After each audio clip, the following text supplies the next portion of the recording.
Thank you so much for joining us once again. We were expecting quite a crowd today, and we have people still joining in. Now, for first timers, now I have a lot of people that join on a regular basis, like Aguel, who's on the webinar. A few of the people that I can see here. Thanks so much for hopping on. Bottom line is that normally I walk you all through priceless information. At least I think it is. I think it's useful information. And that's really what our goal is with our webinars. We try and keep the fluff out and stick to a simple Google Doc, which is full of stuff that we know absolutely works and some stuff that you can go back and instantly implement. So that's really what the goal is.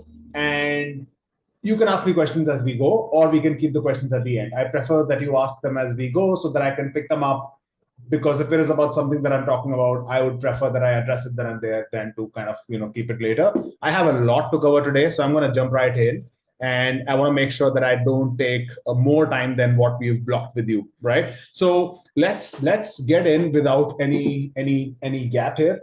Now, the other day I was reading one of Amazon's shareholder letters, and one thing that's so true about what Bezos says is you've got to invest in things that are going to be always fundamentally true, right? So, for example, customers will always want lower prices.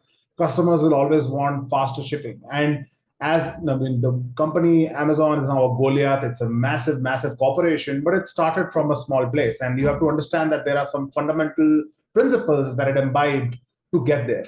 And in my case, I'm not going to talk to you about something that fundamental. I'm going to talk about some simple psychological cues, some simple things that I think every e-commerce store should do a very, very good job with. The reason we want to keep it simple also is because that's often what's missing. There are one or two things happening. Option A, you know this exists. You're not doing it because you're not sure if it'll look good or work. Or option B, you don't know that it exists. So naturally, you cannot do this. So things that you know that you don't know, and things that you don't know that you don't know. I hope I'm able to tell you some of both today. And yep, we'll jump right in.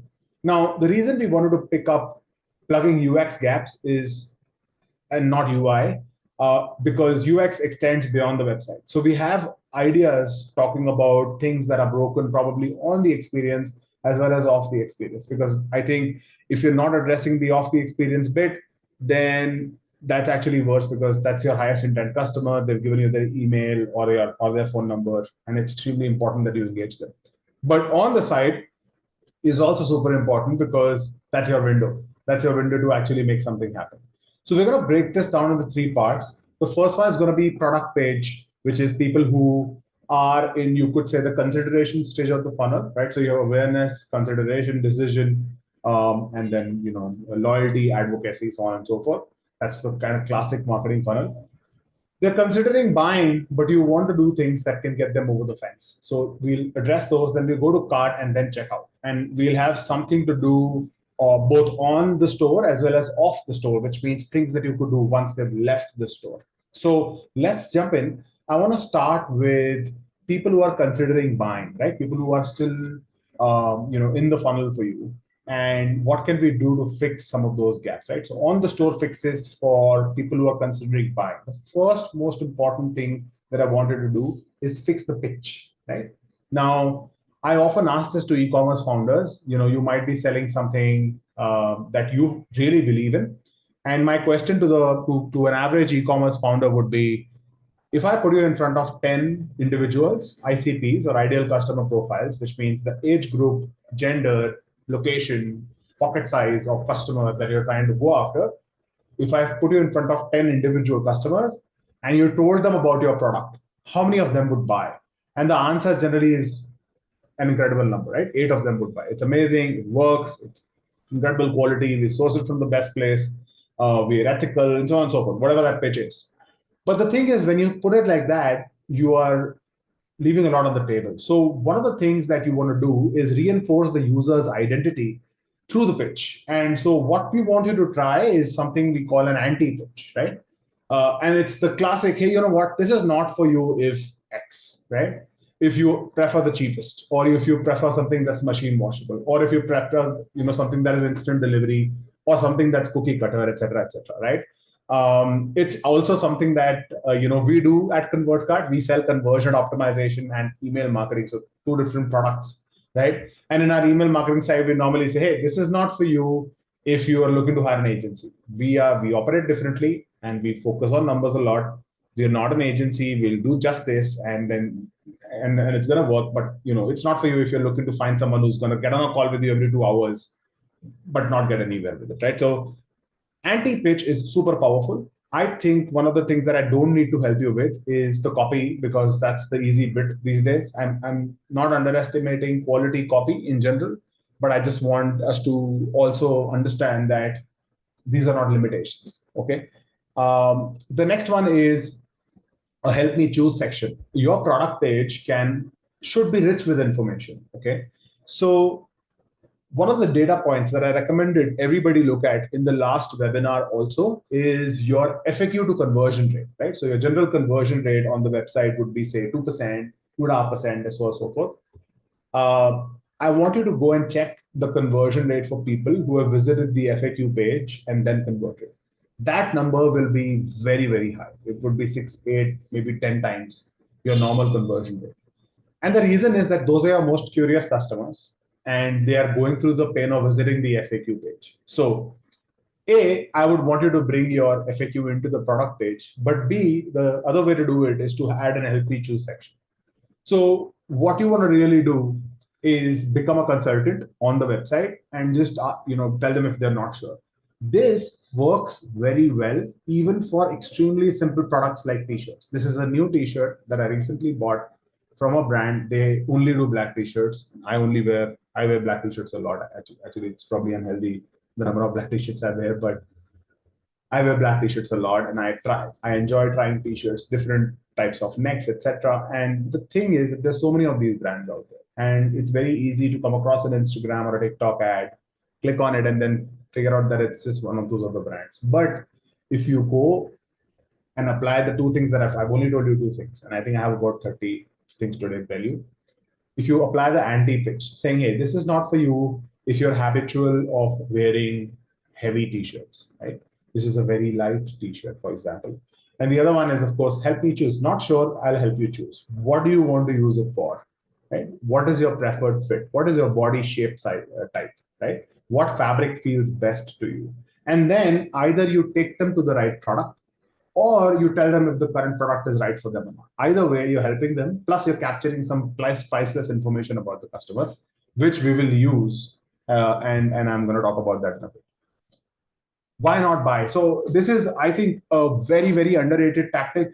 I don't know why more sites don't do this, but I think 9 in 10 sites don't do this, which is a simple exit intent survey, not a pop-up. Don't tell them, don't leave, here's a 20% off. They don't even want to buy it. The 20% off is not going to matter. Understand that if your conversion rate is 2%, there are only about 20% of your traffic. There's only about 20% of your traffic that even wants to buy. The rest of it is not even convinced. And the top 50% doesn't even care, right? And the top 30% is probably bots. So you have to laser focus on what one would call a customer that is in the consideration stage. And one of my copywriter, extremely good copywriter friends likes to call healthy skeptics, right? These people are there, but they're not there. And so an exit intent survey is a tricky thing because not everybody is going to fill it. Now, your exit rate from the product page, assume, is about 50%. Your traffic, let's just say your traffic on the product page is about 100K, 50K people, 50,000 people leave the product page every month. That's a large number. I just want you to do this exit intent survey and give them a reason. Ask them, why is it that you're not there? Is there something we did wrong? And just give them a few options. So the price of my fit is not right, right? I don't think this will work. I don't trust the quality. Whatever. The delivery is too late. Others, and then give them an others option. What that allows you to do, it gives you a superpower. Only 1%, trust me, not more. Only 1% of the people will actually fill the survey. But what they'll tell you will be priceless because 1% of 50,000 is still a lot. It's about 500 survey fills. 500 surveys, out of which maybe 300 people said fit. for example, will instantly give you clarity on what you need to solve for. And then you go and do everything in your power to convince people that the fitting of your product is fantastic, right? So that's the reason why excellent and survey is super important. You're talking directly to the customer. It's the product manager's way of doing things, and not the e-commerce owner's way of doing things. I've been an e-commerce owner myself, and so it's really important that we do that. Creating urgency around pricing. This is the oldest trick in the book. I really think this is only for brands that can afford to do it. You do not deplete your brand, so I'm not going to spend too much time on it. But generally speaking, instead of saying that the sale is going to last only 3 hours, you need to play a slightly different copy game, which is, hey, the price 3 hours later will be this much, right? So the price goes up. Instead of saying the price is low only for 3 hours, you have to tell them it will go up in this much hour. So that's one thing. The second thing is you do instead of doing a time bound offer, right? You should do what I generally call a user bound offer. So only for the next 10 orders, we are doing an extra 15% off. This will never come back again. And be honest about it. The thing is, your goal should be to get your product out to as many people as possible. So if that is the honest goal that you're running with, even a single conversion, every single conversion matters, right? Exclusive offer for returning customers, really simple one, and lowest price in 30 days offer expires. So this is also fantastic. I think I've seen websites, and we've implemented in one case, an example where we were able to show, we were able to show a price trend for the product on the product page, saying, hey, this is the lowest that this has ever been. So that worked very well. It instantly won trust and worked super well, right? Personalized urgency is even better. Now, if you remember, I spoke in point 2 that you're collecting user data, including their preferences, etc. So in this case, you're trying to tell them, hey, you've already looked at this twice. What's really happening? So I think being quirky is a good thing, but also not infringing on their privacy, not spooking people out is really important. So you've got to be conscious about that. And of course, you can also talk about how you already know about their size or maybe their fit or their body type, as I mentioned earlier, and you can tell them this will fit you perfectly. Amazon does this beautifully for automotive products. Amazon knows what car you drive, and so it will keep serving you accessories of the car, accessories of the kind that will fit your car, and they generally run solid offers on those, so they are trying to just move a mountain of stock using that strategy. The next one is multiple CTAs. So very simply put, there are 3 levels. First is to drive conversions, right? Get it today, reserve my item, unlock this deal kind of stuff. Really simple. The other is urgency based. Check out before the price goes up, right? Limited offer, claim 1 out of. So one of the things that we've done for one of our customers is they do drop based sales, and they were not very big, right? So when they do a drop based sales, they're getting about 200 orders on that drop normally. I've seen I think we've all seen much larger numbers, but generally for those 200 drop, you want to just try and do a drop is successful when it happens fast, right? It has to be instant. And so what we did is we did a countdown. So every time somebody would buy, we would just keep showing the stock is actually going down and who's buying, and it would be an actual thing. So we were not lying, and that worked beautifully.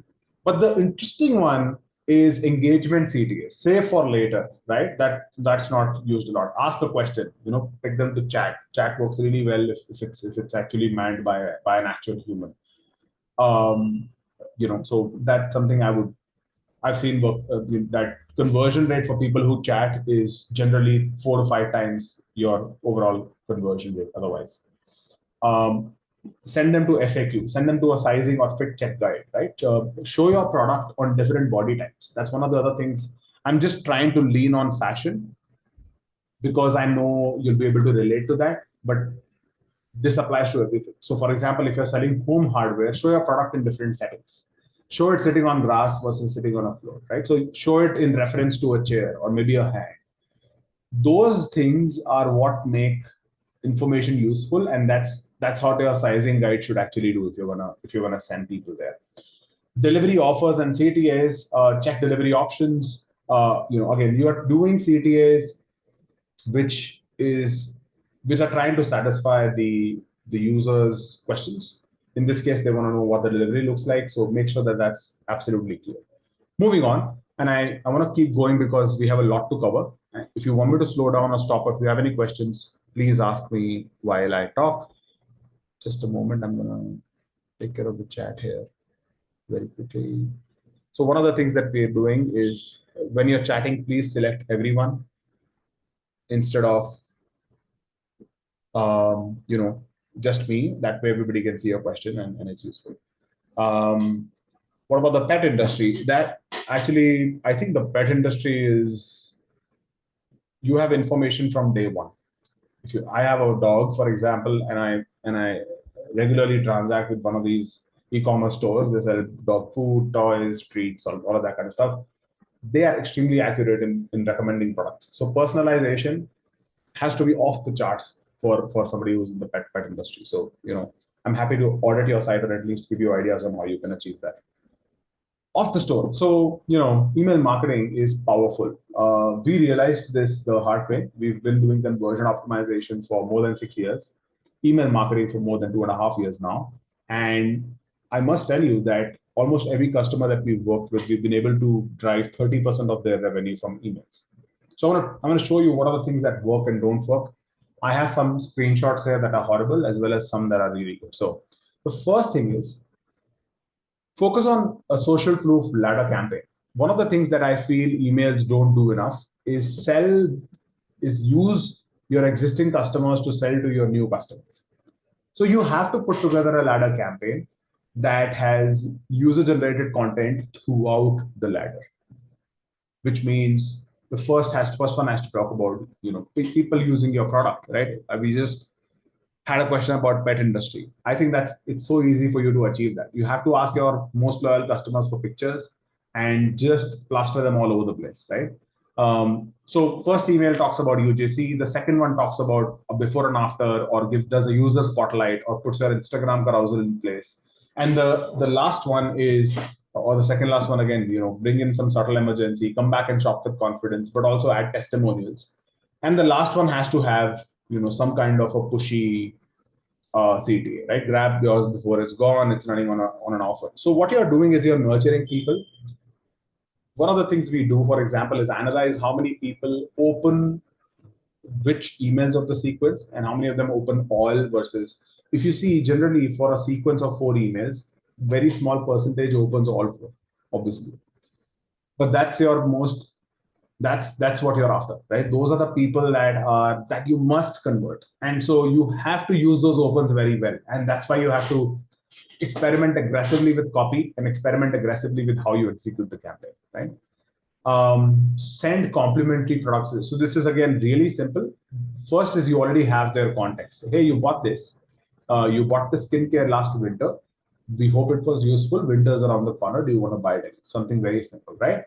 And then the other one is, something that will add on to what they've already bought. Hey, you bought this kitchen appliance. If you get this, it's going to level you up, or something on those lines. So when you are doing this, you have to make sense. I oftentimes see cross-sell emails going without any sense. They're just sending products and they don't work. You're spamming people, and a small percentage is marking you spam or blocking you or unsubscribing. That's sending horrible signals to the gods of the internet, the gods of email, right? You know who I'm talking about. And over time, your delivery rate dies, your domain reputation dies. Do not do that. That is the problem of 2025. I cannot tell you how many brands we've helped solve domain reputation in 2025 since Feb. Feb was kind of the big wave when domains and everybody got hit, open rates went down because Google and Yahoo changed the rules on us. I think we all know that. So you have to be careful. Today's price. So this is a very small hack. Today's price works very well. So that copy, the way that it's put it works very well. This is the price today. It's going to last 12 hours just for today only, and just kind of send it out there. I think you must try this if your brand can afford to do it. You have to show that it's the final one. You have to declare a time, and you have to tell them that there'll be some kind of if it's applicable, there might be a shipping. You have to be upfront when you say the price. It can't be that you say it's 49 bucks today's price and nothing else, and then they go to the site and then they realize that there's shipping, there's payment, that's not okay. Never do that, right? And then referral. So I think this is a very easy one. set up a easy to execute referral program, right? So there are many ways of doing that. The you know Very simply, I think I would normally do a 1:3 referral, saying, hey, send it to three people. Even if one person buys, we'll give you $100 credit or something like that. So everybody makes money, everybody's happy.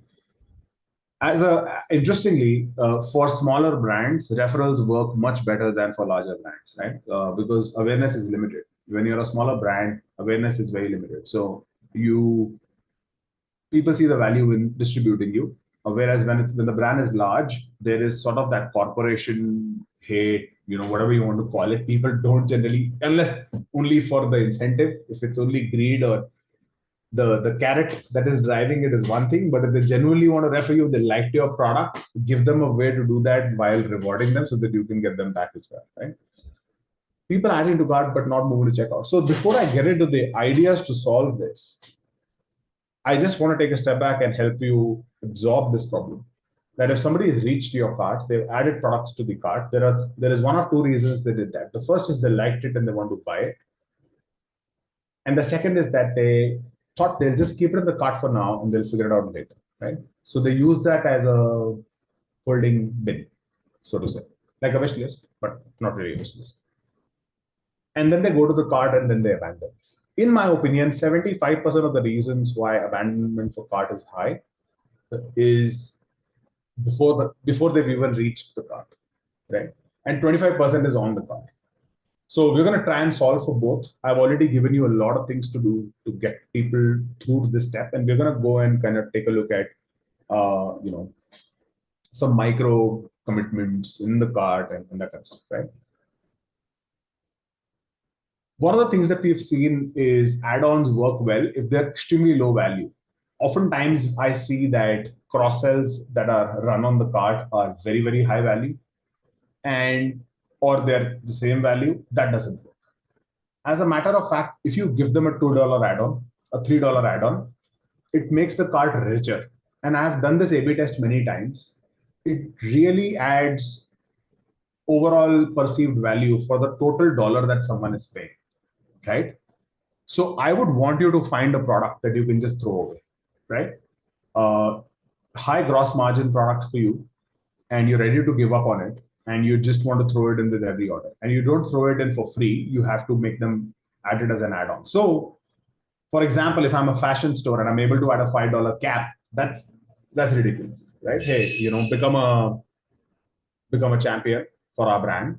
To take the cap for $2 or $3, whatever it is, right? And that's unreal. But when you're totaling up the cart, you have about $53 now, and it looks like I'm getting a T-shirt and a cap instead of just that T-shirt. So it works very well. Please try it. If that works for you, we are happy to see if you want to A/B test that. Free shipping progress. I think this is the oldest trick in the book. Free shipping progress bar. I'm not going to expand on it. A very simple idea. Personalization, confirmation. So this is again really great. Instead of when the user reaches the cart, instead of generally the cart is the products that they put in the cart, the price, and then checkout. That's really what it is. Why not look at it as a place to take things to the next level? So I think there are 2 or 3 things you could do there. The first is bring your calculate shipping in the cart. Okay? So you're getting a micro commitment from them, and you're removing any anxiety relating to figuring out the shipping cost later on, right? First, and you're keeping them in the cart a little bit longer, 3-4 outputs. Second is check is, instead of calling your cart a cart, you could just headline it. I mean, of course, it'll be in the cart, but headline it with saying, check if everything's okay, right? And so now you are making them kind of go through things, absorb the information that's there, so on and so forth. The other thing I don't think we do is reinforce that their selection is fantastic, right? I have been to countless fashion stores, physical fashion stores. I recently went to Europe as well. And no matter what I touch in the store, the first reaction is that's a fantastic choice, sir. We have that in 2 more colors. I think it'll look great on you. Even if I look like a joker after wearing it, they will compliment me on my selection. And I think that there is no digital equivalent of that today. So I think you have to create an experience that has these micro aha moments, and a cart is a great place to achieve that, right? So that's something to keep in mind. And the final one is, of course, showing a checkout preview. This is, here is the total estimate, because one of the problems with cart abandonment is people go that far to find out they'll have to go even farther to figure out how much this is going to really cost them. And that's really, really bad. So Big Commerce did this survey across all of their stores, and they figured out that 50% of the people that answered the survey in the cart said that they would have liked to see more information in the cart itself than go to the checkout. Now, Shopify, the default theme, has limitations. I know that, but you have to figure out a way to solve it, right? You have to find a way to fix it. Bring in already browsed recommendations into the cart. Again, a very simple point. You already looked at all of this. Do you want to add something else? So what you're trying to do there is you are making the cart richer by adding more information, right? You're making the cart also a catalog. It's similar to how when you're at a physical checkout counter, you're surrounded with products. That's so that you don't reconsider what you've already got. Of course, there are other reasons also why that's done. And those are also the highest margin items. They are generally overpriced. All of those, things we've been taught that capitalism is so bad, and yet here we are talking about it. But generally speaking, one of the other goals it achieves for people is so that they don't look into their cart while they're waiting in the queue for 6 minutes or 10 minutes and reconsidering, hey, do I really need this? Do I really need that much shampoo, and so on and so forth? So you don't want them to get into that mode. So you're just asking them to look through keychains, look through all of the other kind of stuff that's there. Back-end stock recommendations are fantastic, right? So if you have a bestseller, it should always sit in the cart. If the user is buying it, it's fine. If they're not, you must always have it in the cart. Dynamic reassurances, right? So for example, if there is inactivity for a few minutes, you tell them, are you still thinking it over? Don't worry. Your items are reserved. Just leave your email. We'll save it for you. And so you at least have their email, and it's not like a zero information cart abandonment, right? If size is a concern, address it, right? Now you've already run the exit survey, so you know what the problem is, right? Easy exchanges the side of it isn't, right? No questions asked. Above all, we want you to be comfortable, right? So you want to make sure you make these promises that sound convincing, right? If it's a first-time shopper, welcome. First orders are covered by 100% satisfaction guarantee, secure payment. If it's in care, the dermatologist recommended, for example, 100% safe. This contains no parabens, no sulfates. All of those things reassure that you're buying something safe. So safety, security, those are the few things that you want to try and do. Wish list reminders, we've already spoken about that. But if they are a repeat customer, you want to essentially show them whatever they left in the cart right on the homepage. Do not let them browse. Tell them, hey, this is what we saved for you the last time you came. Do you want to continue where you left off, right? So that would work really well. Trigger wish list reminders. Again, that's an interesting one. If a user leaves the cart either for 20 plus seconds or moves to it. So this is again a very simple one where you are trying to find new ways of reminding the user about the wish list, right? So now for cart abandonment email is the holy grail of email revenue. If you do it well, it will make you more money than all of your other channels. I wholeheartedly think that cart abandonment emails are not given the time, love, and attention that they deserve. They are the most important. This is your bottom of the funnel customer that went as far as selecting products from you and then abandoned. This is the most important customer in your website, right? Of course, the checkout one is even more important, but I have to say this because I'm talking about it right now. So it's the most important customer on your website till I start talking about checkout. Then that's the most important person on your website. Coming back, using value as an incentive to buy. The thing is that if you give discounts first, then you are doing what everybody else is doing. And you're also depleting your brand and all of those things. So I want you to go and educate people a little bit, right? So still thinking about this, here is what most people don't know. It does not crumple. It does not lose color. It does not change. All of those promises you want to make, right? Share genuine insights, no discounts. Build authority. Build a brand. Tell a story. The second email, go back to the social proof strategy we discussed earlier, right? Show them customer stories, show them subtle scarcity of things running out of stock, right? You are going, to the next level. And then, of course, we don't want to do a discount at this point as well. And then the next one is a conditional incentive, right? Since you are so interested, you've opened our third email, and right, so and you want to go to the next level.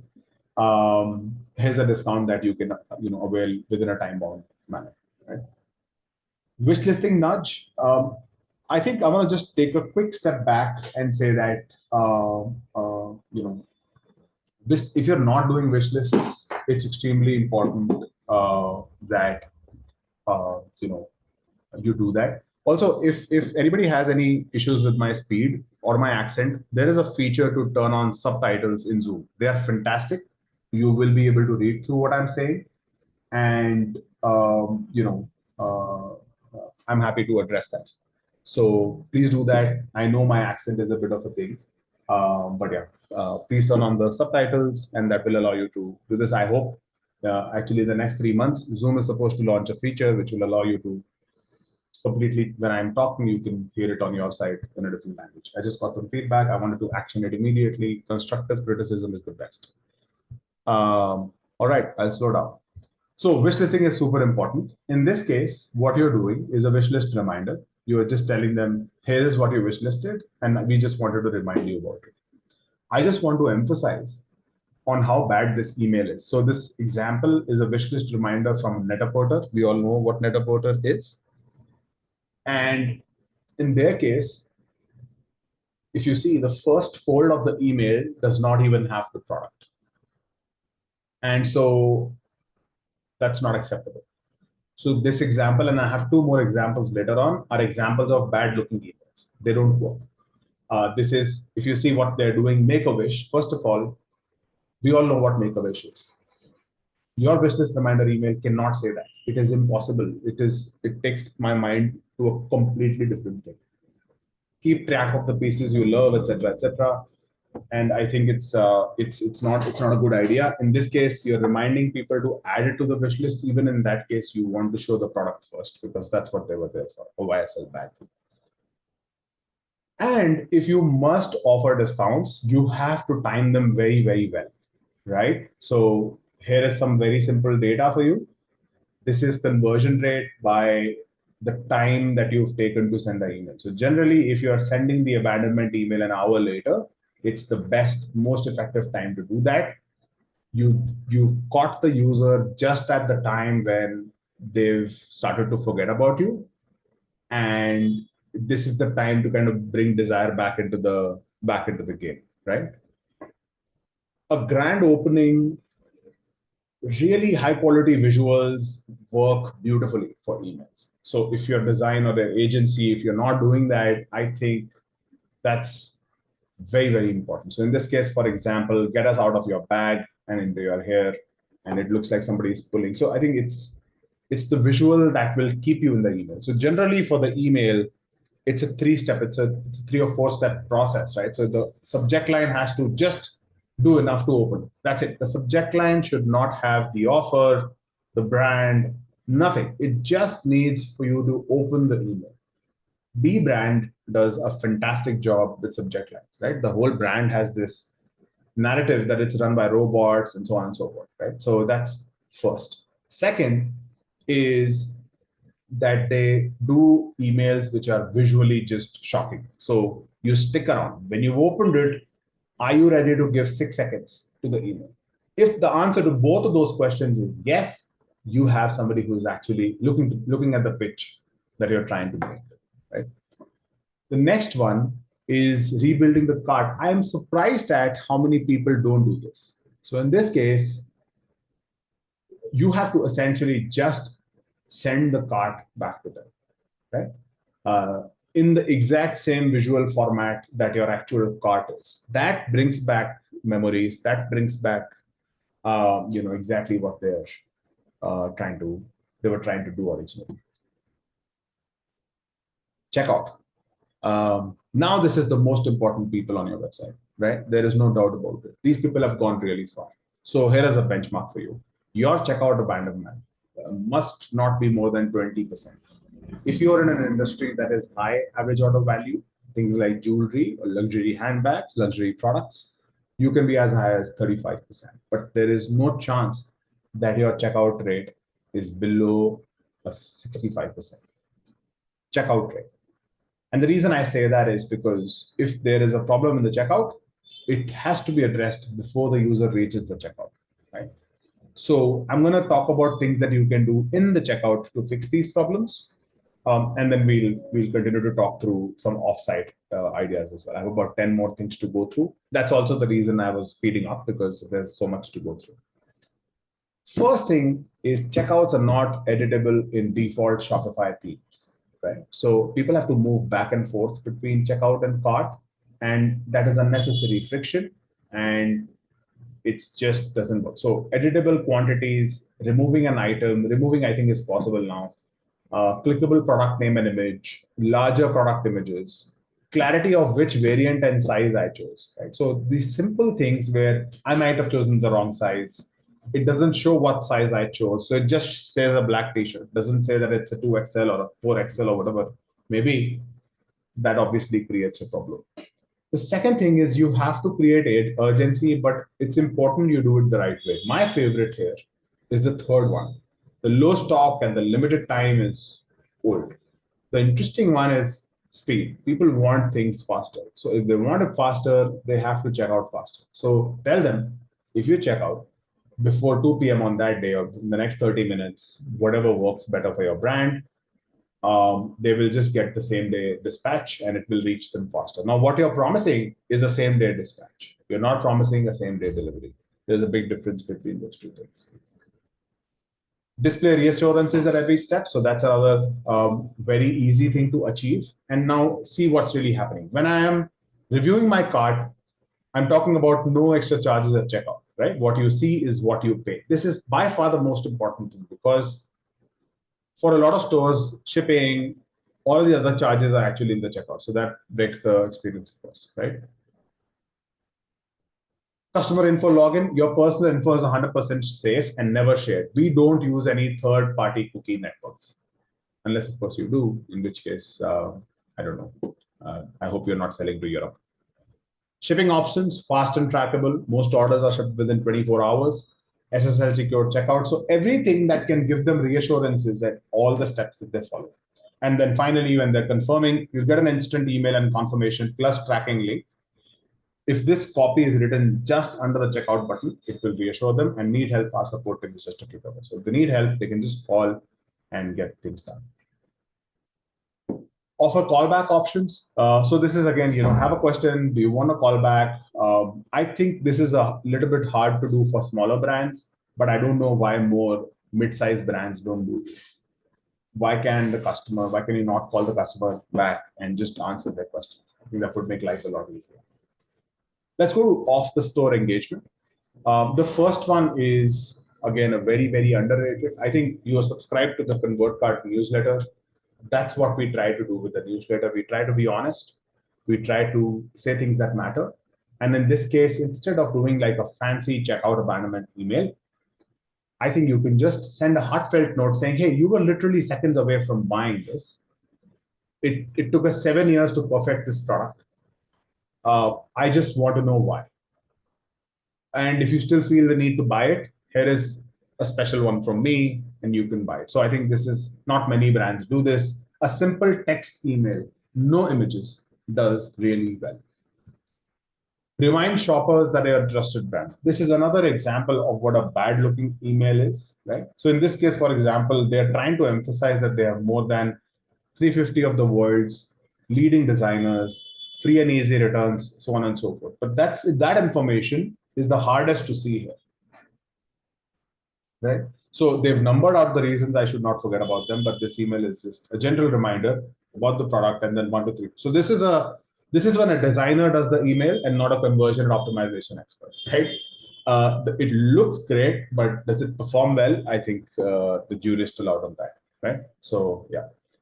Sending an email, summing up all the ways they'll save. So this is another interesting one. You have to kind of do the investment protection sort of thing. Your cart value is X, whereas you're paying 189. You've locked in 23% in savings, or this bundle saves you so much money. I think emphasize on the savings that they've left behind. And then my final two ideas are really simple. The second last idea that I have is be playful. A lot of brands are just too serious and too boring. And that what that has done is my inbox looks the same. Everything looks the same. You left something amazing in your cart. I think that email has come to me millions of times. So all of those look like, in fact, I consciously abandon carts now because I know that there'll be a discount following me the moment I do that. So, guilty as charged. But my point is the goal is to be a little bit different from what's already out there, right? What happened? Did your Wi-Fi crash? Fret not. We saved that shiny Nomad product you were just ogling, right? Don't put this off like the software update. Right? Please allow me to transport you back to your internet shopping cart, so on and so forth. So I think keeping things simple goes a long way. And the last one is SMS. We've been doing SMSs for our customers for a bit now. We've cracked all post-order SMSs, but generally speaking, timing and copy matters a lot. Right? In this case, for example, it's very obvious when you see this text. It's very obvious what it's going to say. It shows where it's from. And then it says, hey, Mike, did you leave something behind? Take a 10% off on your order. So the moment you read these four words, you know what it's all about, right? I would actually, I'll give you a copy example of what I would want to do with an SMS like this. I would just say, not 199, but $180. And that's it. And then I would just leave the link and say, hey, here's the reduced price if you check out in the next 30 minutes. That's it. Just keep it extremely simple and try and be as different as possible. So that's the final off the site improvement that one could make. Once again, I think we've had some issues with regards to my accent and my speed. I apologize for that. I'll try and do better. We have people joining from all over Europe as well as the US, majority from the US. So we try our best to be as inclusive as possible. But I hope these ideas were useful. I hope you are able to implement some of these ideas immediately. If not, we are happy to analyze your site free of charge. We do audits. So just reply to my post webinar email saying, hey, I would like my site audited, and we'll jump on that. But we also have a blog with over 600 pieces, which is full of content, useful content that can help you take your business to the next level. If you have any questions, I'm all ears. Otherwise, yep, we can give it a couple of minutes before we close.